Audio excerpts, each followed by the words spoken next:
മഹാലക്ഷ്മി സീരിയലിൻ്റെ latest episode റിവ്യൂയിലേക്ക് എല്ലാ കൂട്ടുകാർക്കും സ്വാഗതം. മഞ്ജുവിനെ കണ്ടിട്ട് ആകെ വിഷമമാവുകയാണ് കേട്ടോ. പക്ഷെ മഞ്ജുവിന് അതൊന്നുമില്ല. മഞ്ജു സന്തോഷത്തോടു കൂടി ചോദിക്കുകയാണ്, എന്താ എടുത്ത് എന്താ വന്നത് ചോദിക്കണം. എനിക്ക് കുറച്ച് കറുത്ത ഡ്രസ്സ് വേണം എന്നിങ്ങനെ പറയുകയാണ്. അത് സാരമില്ല, ഞാൻ എടുത്തു തരാം എടുത്ത്, ഞാൻ ഇന്ന് വന്നതാണല്ലോ, അപ്പോൾ എനിക്ക് കൂടുതൽ കുറച്ച് പർച്ചേസ് ചെയ്ത് കഴിഞ്ഞാൽ എനിക്കതിൻ്റെ ബെനിഫിറ്റ് കിട്ടും എന്നിങ്ങനെ പറയണം കേട്ടോ. അതേസമയം മഹാലക്ഷ്മി ഇങ്ങനെ ആലോചിച്ച് നിൽക്കുകയാണ്. മഞ്ജു അവിടെ എത്ര സന്തോഷത്തോട് കൂടിയിട്ടും ഒരു പണിയും ചെയ്യാതെ, ദുർഗാമ്മയാണെങ്കിൽ അവളെ കൊണ്ട് ഒരു പണിയും ചെയ്യിപ്പിക്കില്ല, പൊന്നുപോലെയാണ് അവളെ നോക്കിയിരുന്നത്. അതേപോലെ തന്നെ മേഘനാഥൻ്റെ വീട്ടിൽ പോയപ്പോഴും അവരും അതുപോലെ തന്നെയാണ് അവളെ നോക്കിയിരുന്നത്.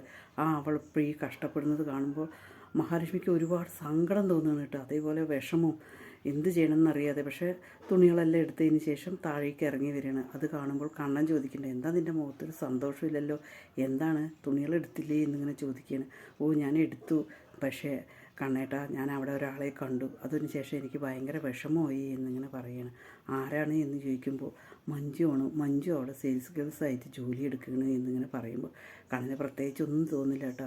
ഏതായാലും ശരി, അവൾ പഠിക്കട്ടെ കണ്ണേട്ടാ, നമുക്ക് എന്തായാലും ശരി നമ്മുടെ ഓഫീസിൽ മഞ്ജുവിന് എന്തെങ്കിലും ഒരു ജോലി കൊടുക്കണം എന്ന് മഹാലക്ഷ്മി ഇങ്ങനെ പറയുമ്പോൾ കണ്ണൻ പറയട്ടെ, വേണ്ട, അതിൻ്റെ ആവശ്യമില്ല, കാരണം അവൾ ജീവിതത്തെക്കുറിച്ച് പഠിക്കട്ടെ, അവനാണല്ലോ അവളെ പറഞ്ഞയച്ചത്, അതുകൊണ്ട് നമ്മളിപ്പോൾ ഒരു കാര്യവും ചെയ്യണ്ട എന്നിങ്ങനെ പറയണം. നമ്മളെന്തെങ്കിലും സഹായിച്ചു കഴിഞ്ഞാൽ അതിൻ്റെ ബെനിഫിറ്റ് സാഗറിനാണ് കിട്ടുന്നത്. സാഗറാണല്ലോ അവളെ പറഞ്ഞയച്ചിരിക്കുന്നത്. അതുകൊണ്ട് ഇപ്പം ചെയ്യേണ്ട മഹി, അതിന് ഒരു സമയമുണ്ട്, അത് വരെ അവൾ അങ്ങനെ ജോലി എടുക്കട്ടെ, അവൾ ജീവിതത്തെക്കുറിച്ച് പഠിക്കട്ടെ, എന്നിട്ട് ചെയ്യാമെന്നിങ്ങനെ പറയണം കേട്ടോ കണ്ണൻ. അത് കേൾക്കുമ്പോൾ മഹാലക്ഷ്മിക്ക് ഭയങ്കര വിഷമമുണ്ട്. പക്ഷേ കണ്ണേട്ടൻ്റെ വാക്കുകൾ ധിക്കരിച്ച് ഇന്ന് വരെ മഹാലക്ഷ്മിക്ക് ശീലമില്ലല്ലോ. പിന്നീട് ഉണ്ണി കുറേ ദിവസമായല്ലോ കുഞ്ഞു പോയതിന് ശേഷം ഓഫീസിലേക്കേ പോയിട്ടില്ല. പിന്നീട് ഉണ്ണി അവിടെ ഓഫീസിൽ പോകുമ്പോൾ അവിടെയുള്ളവർ, ഉണ്ണി ഇപ്പോൾ വെറും ജോലിക്കാരനാണ്. സൂപ്പർവൈസർ ഇങ്ങനെ ഉണ്ണിയോട് എന്തോ പറയുമ്പോൾ ഉണ്ണി ആകെ തട്ടിക്കയറുകയാണ്.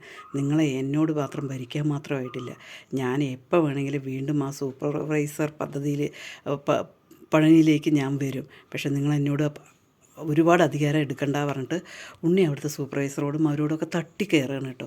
അതേസമയം ആ സൂപ്പർവൈസർ പറയുന്നുണ്ട്, ഞങ്ങളുടെ ജോലി ഞങ്ങൾക്ക് ഭംഗിയായി ചെയ്യണം, അത്രയേ ഉള്ളൂ എന്നിങ്ങനെ പറഞ്ഞിട്ട് തർക്കിക്കുന്ന സമയത്താണ് മഹാലക്ഷ്മി മാനേജറും കൂടി അങ്ങോട്ടേക്ക് പോകുന്നത് കേട്ടോ.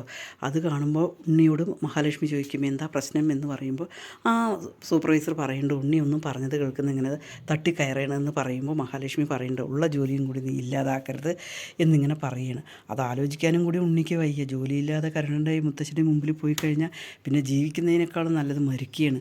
അതുകൊണ്ട് ഉണ്ണി ഒന്നും മിണ്ടാതെ മൗനമായി നിൽക്കും. അതേസമയം സാഗർ ചുമടുമായിട്ട് നിൽക്കുന്നത് കാണുകയാണ് കേട്ടോ മഹാലക്ഷ്മി. അപ്പോൾ ചോദിക്കും, ഇതാരാണെന്ന് അറിയാത്ത പോലെ മാനേജർ ചോദിക്കുമ്പോൾ, ഇവിടെ ഒരു ജോലിക്കാരൻ്റെ ഒഴിവുണ്ടായിരുന്നു, അതിന് പകരമായിട്ട് വന്ന ആളാണ് എന്നിങ്ങനെ പറയണം കേട്ടോ. മഹാലക്ഷ്മിക്ക് ഭയങ്കര സങ്കടമാണ് ഇവിടെ സാഗറെ അവിടെ മഞ്ജുവിനെയും കണ്ടത് കാരണം.